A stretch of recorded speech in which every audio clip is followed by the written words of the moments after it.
So hello guys, today I'll be showing you how to use Adobe Firefly for free, unlimited times and even without a watermark.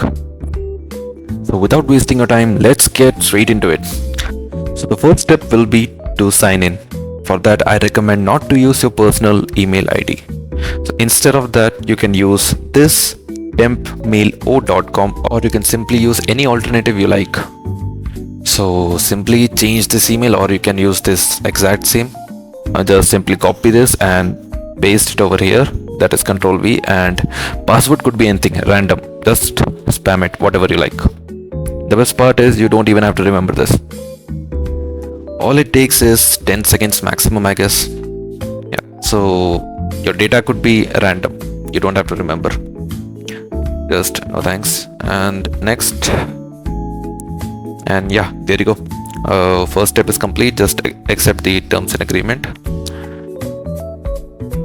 Okay, so first you gotta do is drag and drop your image from your folder or anywhere you like, or you can simply browse it by clicking on upload photos. So in this video I'll just show you the basics of this tool. If you want a detailed guide on this generate fill, I can do it. You can just simply comment it down. I'll just show you some basic features for now. So there are basically two features which I would like to show you. One is remove and one is insert. So I'll just simply fast forward it for you. Or you can just skip ahead if you know the stuff. So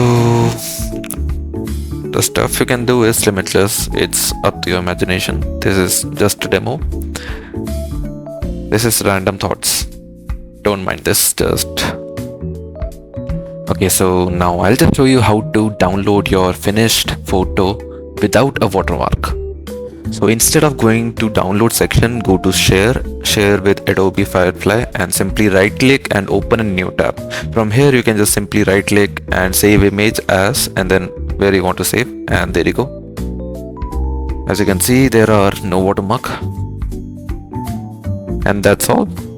So if you really enjoyed this video, please feel free to like, share and subscribe. And this is my first video, so I can really use your comment and try to improve for the next time. Thanks for watching.